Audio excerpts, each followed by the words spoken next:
रानो बेटी, हमारे जंगल में तो सावन जमकर बरस रहा है। पूरे 10 दिन हो गए, बारिश ना दिन रुकती है ना रात। हाँ, क्या बताऊं, हम सब भी घर में बंद होकर रह गए हैं। गुड़िया भूखी थी, वो तो बाहर जाने की जिद कर रही थी, लेकिन मैंने उसे सुला दिया। बेटी, अगर मेरे पास कुछ होता तो मैं जरूर अपनी गुड़िया बेटी को दे जाती। फोन की बैटरी भी थोड़ी रह गई है, कल से बिजली भी बंद है। हाँ माँ, यहाँ भी ऐसा ही है। ठीक है, कल बात करेंगे। गुड़िया की मम्मा रानो चिड़िया फोन रखती है और फिर से खिड़की में जाकर बैठ जाती है। बारिश झमझम बरस रही थी, दूर दूर तक पानी ही पानी था। ठंडी हवा पेड़ों से टकराकर बहुत डरावनी आवाज दे रही थी। खामोशी टूटती है जब उनके घर के दरवाजे पर कोई दस्तक देता है। गुड़िया भी उठकर बैठ जाती है। मम्मा, बारिश रुक गई क्या? नहीं बेटी गुड़िया, बाहर देखे, कोई बाहर आया है। गुड़िया उठती है और दरवाजा खोलती है। सामने गुड़िया की सहेली मीना खड़ी थी। मीना, आप इतनी तेज बारिश में जल्दी से अंदर आ जाएं। मीना गुड़िया के साथ घर में चली जाती है। माँ भी भूखी थी और मैं भी, सब भूखे हैं। जंगल के सभी पक्षी अपने घरों में बैठकर बारिश के रुकने का इंतजार कर रहे हैं। बेटी मीना, ऐसी बारिश में पक्षी कर भी क्या सकते हैं? आंटी, हिम्मत और कोशिश करने से सब हो सकता है। कहीं ना कहीं से दाना मिल ही जाएगा। हमें सबको बचाना होगा। मैं गुड़िया को लेने आई हूँ। मीना, हमें क्या करना होगा? हम दूसरे जंगल जाएंगी, इंसानों की बस्ती में या फिर पुराने जंगल में। कहीं से हमें दाना मिल ही जाएगा। मैं अपने जंगल के पक्षियों को मरता हुआ नहीं देख सकती। मीना बेटी, मैं डर रही हूँ। आप और गुड़िया अभी छोटी हैं, आप क्या कर सकती हैं? मम्मा, मीना ने ठीक कहा। हिम्मत और कोशिश से सब मुमकिन है। मैं जा रही हूँ। मम्मा, मेरा इंतजार करना। मैं और मेरी सहेली मीना मिलकर पक्षियों की भूख मिटाएंगे। मेरी बेटी, मैं आपको नहीं रोकूंगी, क्योंकि सवाल पक्षियों के जीवन का है। गुड़िया की मम्मा मान जाती है और गुड़िया मीना के साथ अपने घर से निकलती है। दोनों के पास, गुड़िया और मीना के पास, अपनी अपनी टोकरियां थीं। वो दोनों सहेलियां उड़ती हुई जा रही थीं। रास्ते में कौवों का घर था। गुड़िया मीना को साथ लेकर कौवों के दरवाजे पर जाती है। मीना सहेली, गौरी आंटी के पास एक छाता है। हम गौरी आंटी से छाता ले जाती हैं, जो हमें तेज बारिश में भीगने से बचाएगा। गुड़िया गौरी कवि के दरवाजे पर दस्तक देती है। गौरी कवि दरवाजा खोलती है। आंटी, मैं और मेरी सहेली मीना आप सबके लिए भोजन लेने जा रही हैं। आप मुझे अपना छाता दें। छाता? ना ना, वो छाता तो मुझे बहुत पसंद है। मैं छाता तो नहीं दूंगी। गुड़िया, जहाँ जंगल के बड़े बड़े पक्षी ऐसी बारिश में दाना नहीं ला सके, फिर तुम कैसे लाओगी? तुम तूफान में या फिर तेज बारिश में मर जाओगी। आंटी, अगर आपने मुझे छाता नहीं देना तो ना दे, लेकिन मेरा हौसला कम ना करे। मैं करके दिखाऊंगी। मेरी सहेली मीना मेरे साथ है और हमारा हौसला बुलंद है।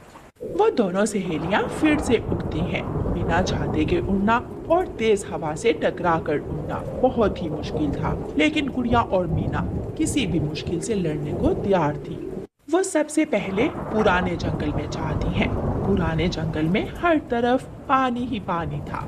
गुड़िया, इस जंगल में तो बारिश का पानी जमा हो गया है। यहाँ से दाना नहीं मिलने वाला। सुना है, ऐसे मौसम में इंसानों की बस्ती से दाना मिल सकता है। हाँ, मेरी मम्मा ने भी बताया था, लेकिन हमें इंसानों से बहुत सावधान रहना होगा। ऐसा ना हो कि कोई इंसान हमें पत्थर या फिर बंदूक की गोली से मार दे। नहीं मीना, सुना है कुछ इंसान दयालु होते हैं। वो मुश्किल में दूसरों की मदद करते हैं। तो फिर चले, हम इंसानों की बस्ती में जाएंगी। गुड़िया और मीना एक बार फिर से उड़ती हैं। वो तेजी से उड़ती हुई इंसानों की बस्ती में पहुंच जाती हैं। कपड़े का छपरा लगाए एक इंसान पेड़ के पास रेहड़ी पर समोसे बेच रहा था। गुड़िया और मीना उस इंसान के पास जाती हैं। क्या ये इंसान हमें कुछ खाने को देगा? ये इंसान तो मुझे कंजूस लग रहा है। देखो कैसे घूर घूर कर हमारी तरफ देख रहा है। छी छी, उड़ जाओ यहाँ से। अगर मेरा समोसा उठाने की कोशिश की तो जान से मार दूंगा। चाचा इंसान, आप जैसा हमारे जंगल में भी एक पक्षी है। उसका नाम है कालू खफा। दोनों सहेलियां हंसने लगती हैं और वहां से उड़ जाती हैं। थोड़ी दूर किसान का घर था। दोनों सहेलियां किसान के घर की छत पर जाकर बैठ जाती हैं। किसान की पत्नी छाता उठाए घबराई हुई आती है। वो कमरे में जाती है और अपने पति किसान से कहती है, किसान जी, हमारी गाय छपरे के नीचे नहीं है। शायद रस्सी टूट गई और हमारी गाय खेतों में चली गई है। ये तो बहुत बुरा हुआ। अब ऐसी बारिश में कैसे ढूंढ कर लाऊंगा अपनी गाय को। गुड़िया और मीना किसान और उसकी पत्नी की बातें सुन रही। जब किसान और उसकी पत्नी बाहर निकलते हैं तो गुड़िया और मीना उनके पास छोटे पेड़ पर जाकर बैठ जाती हैं।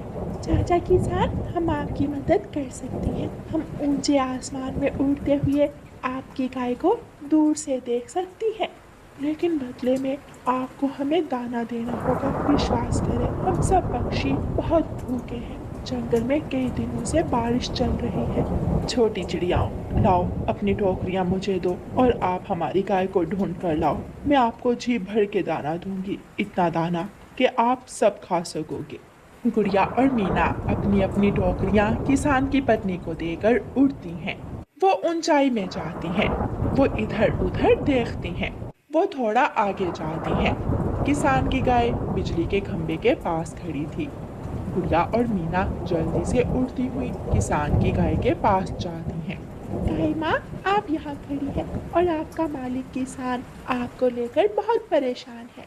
मेरी रस्सी टूट गई, मैं चलते चलते यहाँ आ गई, लेकिन मैं वापसी का रास्ता भूल गई। इसीलिए तो हम आपको लेने आई हैं। चले, आप हमारे साथ साथ चले। गुड़िया और मीना किसान की गाय को साथ लेकर वापस पहुँच जाती हैं। किसान की गाय अपने छपरे के नीचे आकर खड़ी हो जाती है। माँ जी, बाहर जाकर देखें, आपकी गाय वापस आ गई है। गुड़िया और मीना खिड़की से किसान की पत्नी को आवाज देती हैं। किसान और उसकी पत्नी फलों और दाने से टोकरियां भरकर बाहर आते हैं। छोटी चिड़ियाओं, आप दोनों ने तो कमाल कर दिया। मैं बहुत परेशान हो गई थी। ये रहा आपका भोजन। शुक्रिया माँ जी, मुश्किल वक्त था इसलिए हमने आपसे मदद मांगी। मुझे बहुत खुशी हुई आपसे मिलकर। किसान एक छाता गुड़िया को देता है। ये छाता आपको बारिश से बचाएगा। गुड़िया और मीना किसान और उसकी पत्नी को धन्यवाद बोलकर छाता लेती हैं और भोजन की टोकरियां उठाकर वहां से वापस जंगल उड़ती हैं। ये भोजन किसका है? गौरी आंटी, जल्दी से अपने हिस्से का भोजन ले, हमें दूसरे पक्षियों की मदद करने भी जाना है। और हाँ, हिम्मत और कोशिश से सब मुमकिन है। देखें, हमें छाता भी मिल गया। गौरी कव्वी बहुत शर्मिंदा थी। वो अपने हिस्से का भोजन लेती है। गुड़िया और मीना जंगल के सभी पक्षियों के घरों में जाकर भोजन देती हैं और फिर बाकी भोजन लेकर अपने घर पहुंच जाती हैं। गुड़िया की मम्मा बहुत खुश थी। मेरी बेटी गुड़िया और मीना ने तो वो कर दिया जो बड़े बड़े ना कर सके। दोनों सहेलियां बहुत खुश थीं क्योंकि सब उनकी तारीफ कर रहे थे। प्यारे दोस्तों, मुश्किल वक्त में हिम्मत और हौसले से काम लें। कोशिश करने से सब मुमकिन है। और प्यारे दोस्तों, इस